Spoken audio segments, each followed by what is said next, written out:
Well, welcome to session 9, strategy, the totality of decisions. So here we are talking about strategy once again. Didn't we just talk about that a few weeks ago? I know you're asking, good Lord, how many times are we going to rehash strategy? Well, don't worry. We're probably only going to talk about strategy every time we cover a different function of HR. There's HR strategy and leadership strategy, and compensation strategy and staffing strategy and safety strategy. There's diversity strategy. Get the picture? Oh, and that doesn't even consider things like sales strategy and product development strategy and supply chain strategy and production strategy, finance and investment strategy, and on in the organization. You see, everybody has a strategy, and if they all work, life is good. If some don't work and others do, we have uncertainty and confusion. If none work, well, time to find another job. You see, the text does a good job of discussing compensation strategy and how it fits into the overall strategy of the organization. In fact, the text specifically states, quote, the underlying premise is that the greater the alignment or fit between the organization and the compensation system, the more effective the organization, end quote. And correspondingly, all of those other strategies must complement the overall organizational strategy as well. Now, isn't that kind of another duh moment? I mean, we've already talked about that. But did you know that all of those strategies are also in competition? They each must complement the organization strategy, but they are all also in competition for the resources, I should say limited resources, necessary to realize that specific strategy. Of course, the success of the organization depends on the success of the multitude of strategies, but the success of each strategy is dependent on how that competition plays out. Too much emphasis on product development may actually hamper our investment strategy, or too much emphasis on our diversity strategy may impact our staffing strategy, etc. Such as it is at your house as well. Too much emphasis on housing, in other words, buying too big a house or too expensive a home, may actually impact the strategy you have for educating your kids. You can't afford to pay for higher education because of your high house payment. And so it goes. The text provides needed focus on strategy and decisions, and I will provide some focus on this competition for internal resources between various strategic entities. I believe that how this competition plays out is much more influential on overall strategic success than most people realize. Thus, we start our exploration in the, quote, battle for the buck. Is it a win-win battle, or is it a lose-win battle, or is it just a battle in which we do what we're told? I'll kind of let you decide that after we examine the battlefield itself and all of the players. Session 9, Strategy, the Totality of Decisions. Now that we have established beyond a shadow of a doubt that the universe is totally dependent on how we manage compensation, let us turn our attention to how do we manage compensation. As a human resource specialist responsible for compensation, the company hands you a barrel of money each year to dispense any way you choose. As a manager in any department, the human resource specialist in turn hands you a smaller but significant bucket of money each year to dispense any way you choose. Now that that's done, we can move on to other less important things. Wouldn't that be great if it was as simple as all of that? Wouldn't it be easy if that's all there was to it? Unfortunately, those nasty issues such as responsibility and leadership and strategic planning and equity and fairness and need all get in the way. Oh, and one other nasty concept called consistency. You see, we need a plan to dispense this money fairly and equitably, but also consistently across the company. In short, we need to come up with a plan to dispense these funds, a plan that will make everyone happy about everything all the time. Simple, right? Well, are you ready to surrender yet? You see, we need a plan to manage compensation and determine how we are going to spread our money around each year. And we need to determine how much to pay everyone, each and every individual. We need a strategy, and our compensation strategy is not just a high-level words hung on a plaque on the wall. Our compensation strategy goes down to each and every employee in the organization. It touches everyone personally. Remember, it's not a matter of do we spend money on compensation. It is only a matter of how much do we spend and how effective those expenditures will be. And just like anything else in life, you get what you pay for. And organizations of all sizes pay a great deal to compensate workers. How much do organizations generally pay? Well, it depends, but the following website gives some insight into that question. They throw out numbers between 15 and 30% of gross income for small businesses, or up to 50% of income for service organizations. It's a short article, but so take a quick look and understand the importance of pay to business success. It varies greatly by industry and business, but none of the expenses are insignificant. We are talking big money. And when we talk big money, we are talking big money coming out of a limited source of revenue. How we spend those limited financial resources is a critical decision for most organizations. Unfortunately, as with our discussion of hiring, pay often receives little more than passing consideration in the strategic plan of the business, and we are often content with doing just enough to get by. Well, time to drag out my soapbox and give my understated, meek opinion once again. Let me say this gently. Pay is not an expense. Pay is an investment. That said, we must understand one more important pay fact.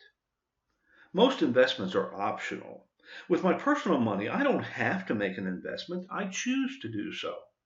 But pay is not optional. Pay is mandatory unless you can find an entire population of employees willing to work for free. And since that is unlikely, organizations must spend a substantial amount of money paying employees. The money will leave the organization. Will it be spent or will it be invested? As an organization, are we paying too much? Are we paying too little? If we pay just a little more, would there be a positive impact on our success? If we paid differently, would we use our dollars more wisely? Are we currently spending wisely or spending foolishly? These are the questions that must be asked when setting up a pay system, but also must be re-asked each year while we maintain the system we have already set up. These are the questions I hope to help you understand so that you can ask them appropriately in your companies. To ask them properly, you must buy into the fact that pay is not an expense and pay is an investment. If we view pay as an expense, the answer to these questions are very different, and we have a very different looking and functioning company. Do we have a company that accepts mediocrity or embraces just enough? Or do we have a company that strives for excellence? There I go again, using that term excellence. Not survival, but excellence. You see a pattern? I believe organizations make a choice. Mediocrity or excellence. Survival or greatness. How do you tell where your company is? Well, pay is one indicator. Not necessarily high pay, but treating compensation as an investment rather than an expense. So hold on while I climb down off my soapbox and try to demonstrate the pay challenge in practical terms. It is difficult for us to get out of our mindset as a receiver of pay and make the transition as a giver of pay. It is difficult to gain the objectivity necessary to see the other side. But I ask you to do just that as we go into the next few sessions and continue our discussion of the importance of pay and how those HR people decide what number is right for each and every employee in the organization and the right number for the organization itself. So let's begin our discussion by climbing back up to a higher level. Let's start by looking at the organization as a whole. We've established that our organization has a limited amount of money to spend, and the organization has multiple needs. We have to buy equipment, develop products, pay the rent and the utilities, pay for benefits, and on and on. One of those needs is to fund compensation for employees and potential employees. We have a bucket of money, and everyone in the organization has their hand in that bucket. And from that big bucket, the powers that be create a smaller bucket of money called compensation. And everyone has their hand in that bucket as well. So how do we spend this money? Who are the powers that be? Obviously, the powers that be include the board of directors, although they rarely get deeply involved into the minute details of the compensation strategy. It includes the CEO, VPs, and other members of upper management. If HR is not among those powers that be, then we are in trouble as an organization. Certainly among the powers that be are financial people. Now, I may offend some folks as I go forward, but please understand that is not my intent. However, you should understand that the powerful often include accounting people. Not all, but many accountants are not attuned to the people side of the business to any great extent. It's not that they don't care about people issues, it's just that is not their top priority. They're interested in dollars, and they truly believe that people are an expense and not an investment. Again, not all, but many accountants share this view. Now, that's not to say that these folks are evil, because they aren't. We don't pay them to be social workers. We pay them to be dollar conscious. We pay HR people to be people conscious. And if HR doesn't do the business of fighting for the people budget, it will get left behind and become an annual expense. I've had accounting managers ask me how much we are going to spend on compensation this year. I generally respond that we're not going to spend anything, but I have a substantial investment in mind. Now, I know that sounds like semantics, but it really isn't. It's a mindset that becomes a part of the culture. Compensation and people are an expense or an investment, and both answers, once again, generate very different cultures. It's no different than with you at home. If you treat your car or house as an expense, you treat it differently than if you believe it's an investment. How's your car an investment? Well, you use it every day to travel to and from work, school, and other functions. It's an investment in your life. It makes you money. And if you treat it with respect, you keep it well maintained, clean, and monitor its performance regularly. If you believe it's merely an expense, you do maintenance only when necessary, and you don't really care if it's dirty because you don't want to sink any more money into it than is necessary. See the difference? And if HR doesn't fight for the compensation dollar, the investment dwindles to a necessary expense. So given that logic, why don't we just invest every spare dollar and then some in compensation and HR programs? Don't I wish? But that's not right either. As I said earlier, there are a lot of other functions and entities fighting for those scarce dollars. It's not only about what HR and people and compensation need. It's really about what the organization needs. And let's take a quick look at those needs. The basic needs of the organizations, profit and nonprofit, are, as I see it, growth, stability, return for investors and stakeholders, money, and profits. Now, growth is an obvious need. Maybe you have, but I have never seen an organization that didn't want to grow.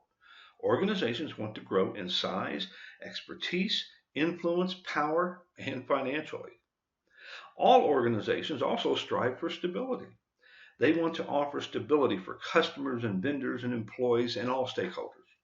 All organizations want to create a return for investors and stakeholders. For-profit organizations want to provide a financial return for stockholders, our customers, etc. And not-for-profit organizations want to return a service to their customers and communities, etc. You may now be saying that I've put money on the list twice, one called profit and a second called money. Well, profit and money are different things. All organizations must make money to sustain operations. Money to pay employees, the electric bill, the mortgage, etc. Profits are realized after all expenses are paid, and most organizations measure success by profits, not just making money. And money and profits are by far the strongest motivators for organizations. And there is nothing wrong with that. I don't want to work for a company that doesn't highly value money and profits, and I suspect you don't either. So where does that money come from? Well, a company generally makes profits and money in two ways, either from sales or from not spending money. We all understand how an organization makes money and profits from sales and services rendered. Making money and profits from not spending money is another avenue that is often overlooked and underestimated. To end the year with more money, don't spend it, keep it. That works for us at home and for all organizations. Translated, if we want our money supply to increase so our profits increase, we either need to sell more or spend less. But if we spend less, it follows that some functional entities or all entities within the organization will receive less. The size of the bucket is finite. So how do organizations and the powers that be determine who wins and who loses? This brings us to the battle for the buck. The battle for the buck simply means that various entities within the organization are in competition for the precious and scarce resource called money. After expenses are met and the business is supported, how much money is left and how and where do we spend it? It's a battle that takes place every year in every organization around budget time. HR must fight for the proper compensation level in competition with other internal entities. We know we will spend money on compensation, but how much? Will our expenditure make people happy or angry? Also, what does the organization need? And if we make everyone happy, what portion of the organization needs do we sacrifice? And slighting other functional areas may cause future problems that will make everyone sad and angry next year or the next year. But let's back up and explore this happy-angry scenario for a second. It's a question I ask every year of myself and the powers that be. Let me give you a fictional example. Let's say we are in a rather small company and our annual compensation expenditures are $5 million. If we grant 3% annual increase of base payroll, that yields an expenditure of about $150,000, 5 million times 0.03, to dispense among employees. That's all we have, correct? Well, not so fast. That is a number given to us by our friends in finance. Are the finance people attuned to the nuances of the labor market? Are the finance people attuned to the people needs of the organization? Are the finance people advocates for the employees? Probably not. As I said previously, because they are not paid to be attuned and to be advocates of those entities. The finance people are paid to make the books balance. Who in the organization is attuned to those things?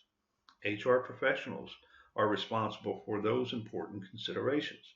So get ready to fight the annual battle for the limited resources called money. How will employees perceive a 3% across the board increase? Well, it depends. If they were expecting 0, they'll be very happy indeed. If they expected 4%, they will be substantially less happy. If other organizations within the community or industry are granting 5%, our employees will actually be angry. Or it may be some will be happy and some will be sad and some will be angry. It may even make everyone angry. So maybe 4% would make everyone happy. That's a $200,000 expenditure. Now, wouldn't it be silly to spend $150,000 to make everyone angry and unmotivated when we could spend $50,000 more and make everyone happy? Isn't it worth the fight to get an extra 1% and invest it effectively rather than merely spending $150,000 for nothing? Correct that. It's less than nothing. It is harmful to the organization. You have just spent $150,000 to shoot yourself in the foot. What can we afford and what we need are important considerations. Another part of that consideration on a higher level is what does the organization need to invest this year? Remember, we are competing for a bucket of money. We are competing with the need or desire to create new products, new marketing ideas, the need for new facilities, the need to meet perceived and anticipated financial commitments and liabilities, and on and on. All of these may and probably do represent great ideas or great needs, but the pot does have a bottom and the funds are limited.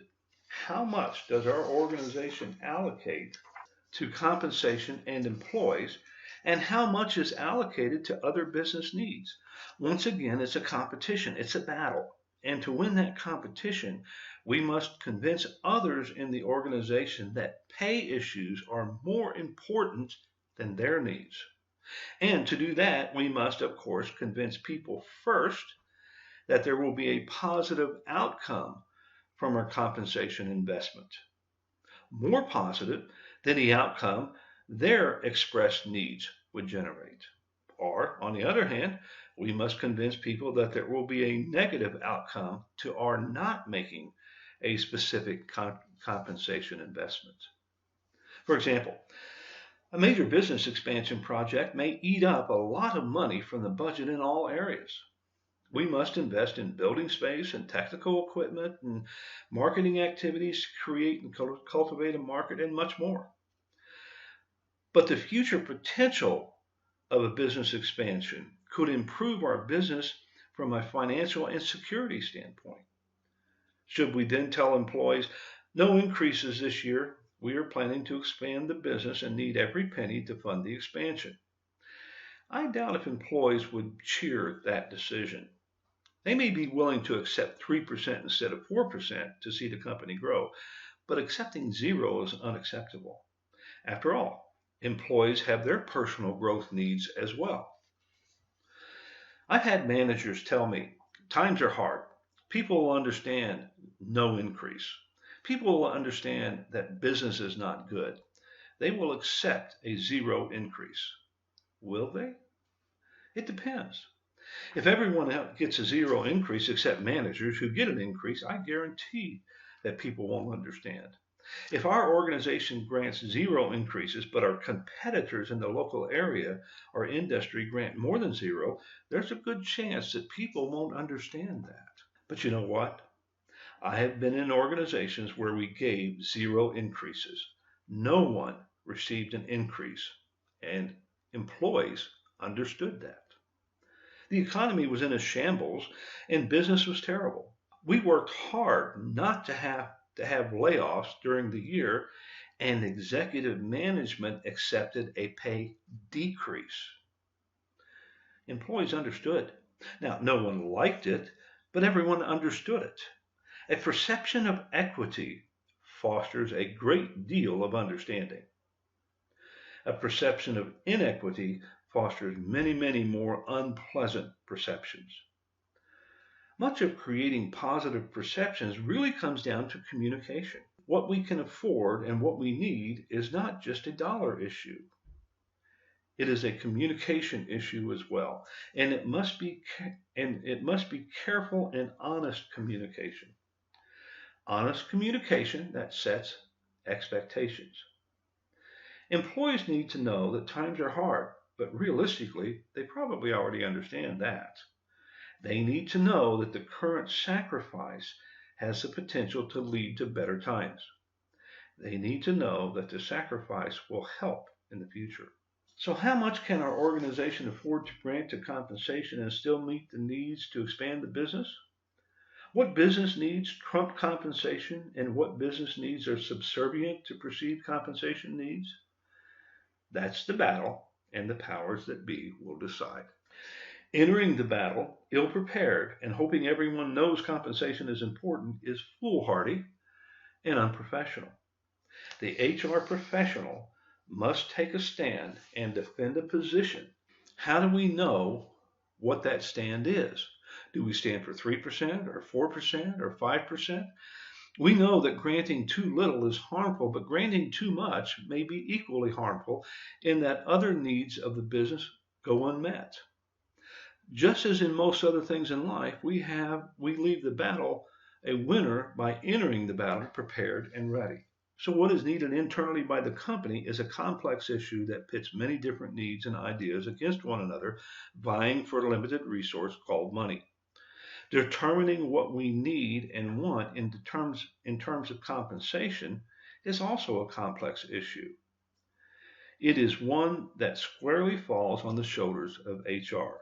And the idea that we are engaging in an expense or an investment, and if that investment is a worthy or foolish one, is primarily based on the perceptions of employees. If employees believe our compensation actions are fair, our investment will likely be a worthy one. If employees believe our compensation actions are unfair or insufficient, our compensation actions will be foolish. We will spend a great deal of money shooting ourselves in the foot. What do we think employees need? What do we think employees want? What are the employee expectations for base pay and increases? Why these questions? Because those expectations and perceptions are largely going to determine the effectiveness of our expenditure this year. In other words, we need to ask this question every time we anticipate a compensation action. We are guessing to a large extent on what our employees will think. Is there a right or wrong answer? You bet there is, but often the rightness or wrongness of the answer is not fully apparent until after the decision is made and implemented. That's the tricky part. I guess what I'm saying in a long-winded manner is the internal environment, particularly financially and culturally, represents a very important step in developing and maintaining our pay programs. A step that can't be skipped and one that HR can't relegate to others, such as finance professionals. It is HR's battle to win or lose. So what do we do to prepare ourselves for the battle? How do we determine where to make our stand? How do we determine that mythical line where on one side employees are happy and on the other side employees are angry? One method of determining and justifying our compensation needs within the organization is to look to the outside. It's that keeping up with the Joneses thing again. What does the rest of the world look like? Remember, the rest of the world, particularly job applicants, are comparing our company to other organizations. Where do we stand in the competitive marketplace when we compare our salaries and benefits to other organizations? Are we the highest paying company or are we the lowest? Where do we think we can afford to be? Well, at Nestle, we decided that from lowest to highest, we would maintain a position about 2/3 up the scale from a local perspective. We didn't want to be the highest, but we wanted to be among the highest paying people. In our local community, Goodyear was the highest paying organization, and Corning was probably number 2, and we were probably 3 or 4. This position allowed us to compete favorably in recruiting hourly and administrative employees and also kept turnover to a minimum. This also represented a level of pay that allowed us to allocate the proper amount of funds to compensation and continue to successfully support the other organizational needs and allow for anticipated growth. In addition, this market position satisfied employees, so presumably maintaining this position would represent a mythical line marking employee satisfaction versus dissatisfaction. After establishing that position, we merely needed to keep pace with the market each year. If the market granted an average of 4% increase and we granted a 2%, we could expect dissatisfaction unless there was a good reason for the discrepancy and that reason was fully communicated. If the market granted a 4% increase and we granted an 8% increase, we were probably wasting money that could fulfill other needs unless there was a good business reason supporting that discrepancy. This is not to say that we must always follow the market exactly, but we should be in the ballpark. We may also choose to lead the market, but to lead, we must also know where the market is located currently. With this example, it should be obvious that the first step in determining where to make our stand in the battle for the buck is to determine our comparison to the outside market, both in terms of where we stand and also where the market is going in the current year. We need to know how we compare with our competitors in the labor market. How much do they pay their electronic technicians? How much do they pay their accountants, their supervisors, their forklift drivers, etc.? If these are valued positions within our company, are we in danger of losing these valuable employees to competitors due to low pay? Are we paying too much when compared to the market and thus wasting money? I realize I've hammered this topic of determining the size funds allocated to compensation. I probably said the same thing 10 different ways, but I'm passionate about this responsibility and ensuring that it is a carefully thought out decision. What an organization can afford in compensation is related to many other complex business considerations, both internal and external to the company. I am equally passionate about the managerial and HR role in this important decision. I just wanted you to understand a little about what goes on behind the scenes. Compensation is not just developing a fancy plan to distribute funds. How the funds are determined in the first place is also a critical business decision. You can have the best looking car in the world or the best pay plan, if you will, but if your car and your pay plan continually strands you in the wilderness and makes you and everyone else around you unsatisfied, it is less than worthless. Go out and buy an ugly, less expensive car, or create a simple, effective pay plan that is dependable and meets everyone's needs. In other words, spend what money you have wisely. Invest your funds.